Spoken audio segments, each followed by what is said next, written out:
Oh my god, you guys, Mojang, they just did it again. So Minecraft, they just overhauled the look of the entire overworld and the end too. On top of that, torches and lighting, it gets way more romantic, and we turn our eyes towards the future. Update salutes with live season upon us. Well, Minecraft just might have revealed a little bit more about what's coming next in the update, again, on accident. By the way, this next month, it's gonna be huge. I've got a YouTube channel. I need you to subscribe. Not only are we on that road to 2 million beyond, but like seriously guys, at least this next month is gonna be crazy interesting. You're not gonna wanna miss any. Oh, and one final thing, come by my live stream sometime. Look at this world. You can see it live in action. Check out my storage room now. Still a work in progress, but ooh, mama, that's a fancy thing. Minecraft preview, the new update era, it continues and gets even deeper. This week around, very intriguingly, what it focuses on how everything looks, and it seems like the future and some setup as well. Alright, did somebody say end update? Mojang, what? What do you mean by that? No.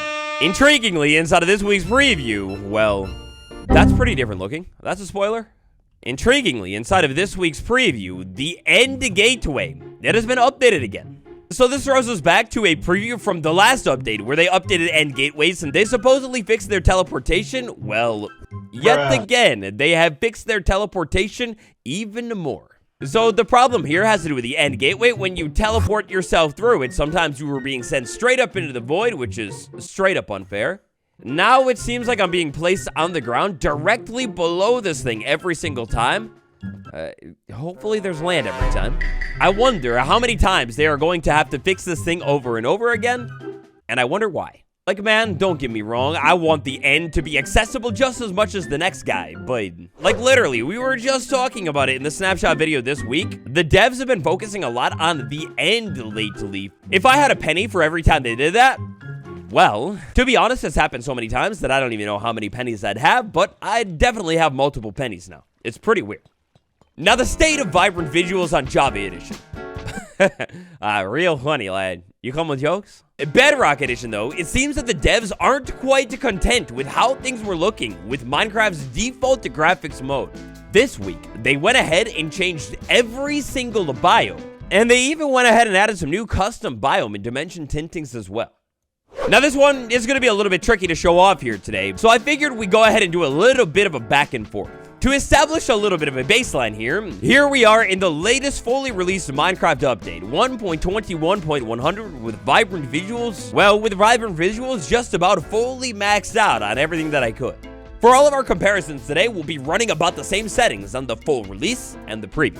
Alright, so our baseline here, the plains biome. Looking around at things inside of the plains biome, the grass is pretty green and warm. The sky, pretty rich blue. Looking around at a village that has definitely seen better days. A look at some of the blocks. If you played Minecraft on Bedrock Edition at all over the past couple of months, you've probably come to know and hopefully love the look of Minecraft nowadays. It's so beautiful.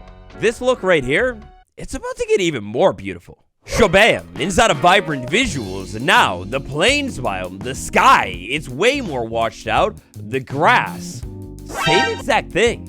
Oh my gosh, this actually looks so different. Like, the difference to me, I don't even need to cut back and forth, but I'll do it for you. I'm a polite gentleman, but oh my gosh, the village and everything inside of the plains biome, it looks so different. So taking a look around here at the village now, the grass, the tone is way lighter inside of the plains biome. The sky, like I mentioned, way less saturated. And even things like some of the oak blocks, they seem to be a little bit more washed out. This is just a small little bit of water here, but it looks even more beautiful now too. From here on out, to preserve consistency when looking at our comparisons, we'll lock everything to the same time of day 2. What I want to show you here is inside of this world, we have a plains biome. We're going to go ahead and move over into a colder, snowy biome. So you know how the world's going to get all blue looking? Well, yes, the world definitely got all blue looking. It's a little bit colder feeling, but nowhere near as shocking as the difference as before. Here we have a similar biome transition going from the plains biome over into the snowy biome, and the amount of blue, the chill that has been set all over my entire screen is way more noticeable. Now, when Mojang makes these biome adjustments, this is kind of one of my favorite things of all time. I love flying around a world and taking a look at how biomes look, and oh my gosh, would you take a look at this? So for today's video, taking a look at some world seeds, I think I stumbled across just about the most beautiful world And on top of that, this is inside of the preview. Look at how much more beautiful the world looks with this brand new, seemingly less contrasted lighting all over the place. So another place that had some pretty intense lighting was the taiga biome. Moving around inside of it here, well, for one, these mountains actually feel like some of the most mountainy mountains I've ever found in vanilla Minecraft, but oh man, it's like the haziness in the lighting here, I'm loving it. It actually makes the game look a little bit more realistic to me, and as you start to move from one biome over to the next biome, the fading or changing of the coloration of the screen, though it is definitely noticeable, it's way less shocking than before and seems to be a little bit slower. I actually can't get enough of this transition, how everything warms up like crazy noticeably as soon as I move into the birch forest biome compared to the taiga biome. Like, dude, I love it. Now taking things over from the taiga biome over into the plain old forest biome, and I mean it's pretty similar to the birch forest biome. Everything gets way more bright and warm. And though things inside of the forest biome, well, they do feel maybe a little bit more intense than they felt in the plains biome a second ago, everything still feels way more toned down compared to how it's been since Vibrant Visuals' release. Now, our big reasoning, the single thing that I think is making this happen is this line right here. Slightly reduced contrast across all biomes. Another one of those biomes in this update that has some pretty intense looks here is the swamp biome. You move into this thing the right time of day, pretty much everything is covered in this green haze. So looking at this right now, this is how it is in the full release. It's super clean. Love how smooth the sky is. I like the green color too. Jumping over to the preview though here, and as we start to walk into the swamp biome, oh my gosh, I don't know if I like it. They made the green fog way less green fog. Like, I definitely still have a big giant green hue all over everything here, but it's way less intense. And this one right here is the beginning of where Mojang starts to lose me.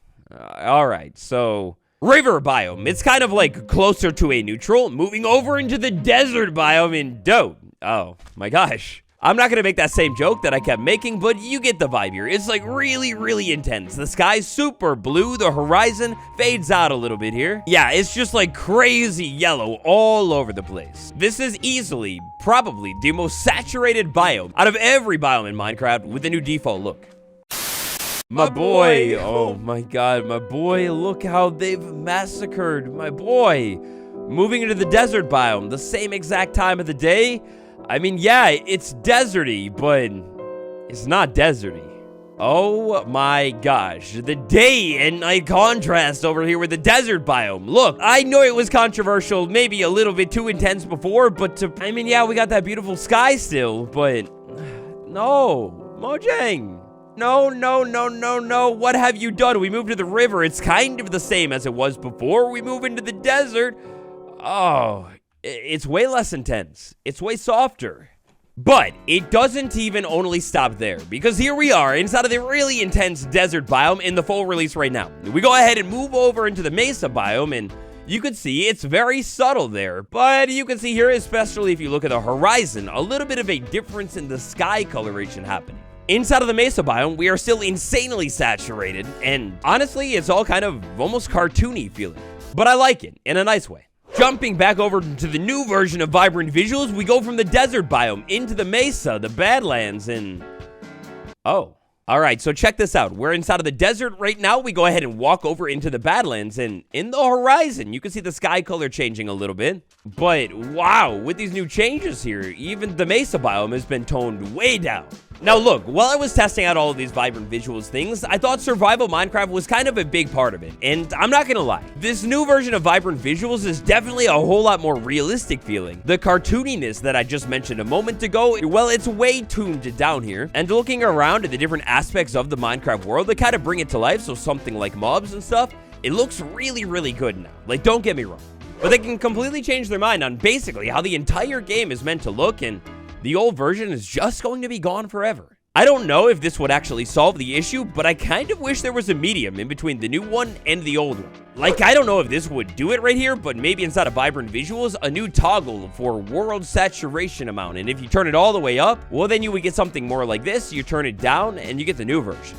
This new version, it does look really tasty in here, especially when you have like crazy land formations, shadows, and just everything coming into play. Now, in my little bit of exploration of the latest Vibrant Visuals update, one of the other things I checked out that looked pretty different here is the warm ocean biome. Moving into this thing here, we can see the sky. It's still super hazy, but yet again, compared to how it was before, it's just way more toned down now, especially the sun. Taking a look at it here in the old update though, one thing that is seriously way better is the difference between biomes. Like moving from the river into the desert, oh, that's like a shocking difference and so quick too. Now another change that maybe you're a little bit curious about here is what about a different warm biome? Maybe something like the jungle that wasn't ever quite as intense, but still is pretty different. So in the full release of Vibrant Visuals, how it is right now, I mean, yeah, it's pretty humid feeling here and very, very warm. Meanwhile, the new version of the jungle, I mean, still super humid and hazy feeling. Actually, you know what? I think I like this version of the jungle a little bit more. It's definitely way more washed out. But check this out. Moving from the jungle to the desert, the transition is way less shocking. You know what? As I start to mess with this even more, I think I slightly fall more and more in love with it. But man, give me my beauty. The swamp bag, please, please.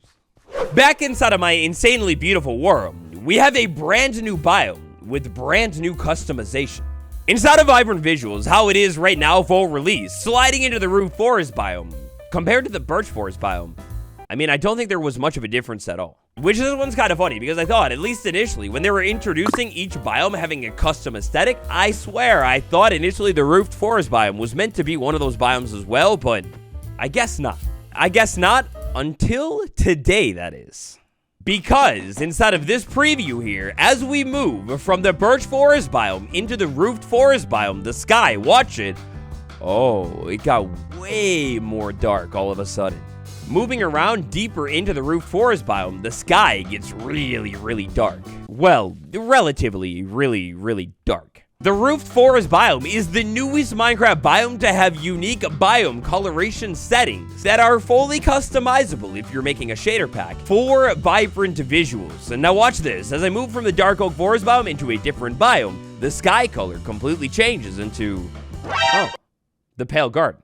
That's foggy. But going from something like the taiga, which is pretty blue and happy, over into the dark oak forest biome and the sky, it's kind of evil looking. And man, it's just like the dark oak forest biome. Maybe it's the mountains helping it feel even more grand here, but I love this dark stormy feel of the sky. It looks good.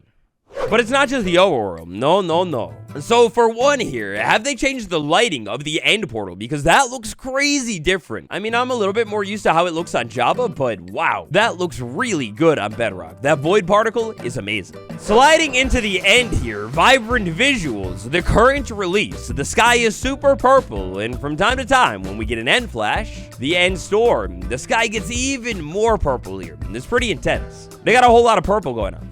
Fast forward ahead to the modern era, and now the end sky, oh, it's dark. This is just like it is on Java, kind of. And then the end flash, it's purple still, but way more hazy. Sliding on out to the outer end, where there's a little bit more interesting things to check out here. One of the biggest differences that I've noticed here with the end storm and how it interacts with the end is the shadows. I mean, yes, they do still exist, but because the lighting and the tone of it has been adjusted, they kind of pop a little bit less. How the end sky looks now is way closer to parity with Java, and the end storm blends in as part of the actual dimension, and not like a cartoonish effect. I guess that's the only way I can describe things today. Kind of like how it was before. Bro, also peep how the Enderman eyes are glowing here. Dope. You all look so sick out here. Now, a couple of previews ago, they started messing with lighting inside of Minecraft, seemingly setting up to add custom colored lighting to the game. Well, this week, we are so back, baby, because lighting has been made to look even better. Okay, I'll admit it. Maybe not so much the lantern, but this lantern and this lantern both now have fully animated textures that you could see. It's very subtle, but you could see it. They weren't animated before, but were always meant to be. Or at least there was a bug stopping it. A little bit more importantly, though, oh man, the torches. We place our normal torch down, it glows strongly, beautifully still. The soul torch, same exact thing. Redstone torch, it's still a little bit less red than before, but whatever. How about the green torch? Well, kind of. Maybe. A little? Alright, I'll be honest, maybe it's exactly the same as it was last week. Feel like I'm seeing the slightest green glow coming off of this thing now. Like a little bit, really close to it, maybe? I don't know, man. It definitely glows in my hand, kind of similar to the other torches, so maybe it's just being bugged still. Alright, now we did a lot today. Where I want to wrap things up with is a little bit of the future here. Because inside of this week's preview, we have 2 brand new item components. As Mojang has done multiple times now, in the weeks leading up to Minecraft Live, they almost always put something into Bedrock Edition that is going to hint at whatever comes to the game next. So I'm being extra watchful here of everything that they add into the previews. Added a new swing duration item component, which defines the duration of an item's swing animation. This is for both mining and attacking. So take something like the mace, for example. When I go ahead and swing this thing, it kind of has like a long cooldown. Basically, swinging a sword, swinging a mace, whatever, it's about the animation and being able to slow it down and make it play a little bit longer. So for this one, I want to send a huge shout out to Poggy over on Twitter. I'll go ahead and drop a link down below. You can see this animation being way slower here, both in first person and third person. This is the brand new component. It gets me wondering if maybe this could be hinting at either some kind of brand new weapon, item, or tool coming to the game. I guess in time we'll find out, but what do you think? But anyway, that's all I got for you today. Thank you all for watching. Seriously, guys, I got this YouTube channel. I highly recommend you check it out sometime. And down in the description of the videos on this YouTube channel are all of the links that you will ever need in your life. And there's a lot of videos, too. Check it out sometime. Come by a live, and I'll see you all tomorrow. Oh, and all those lives from the survival series, I've got a handy little playlist where you can check out all of the episodes in order. So check it out sometime. Thanks for watching. Adios.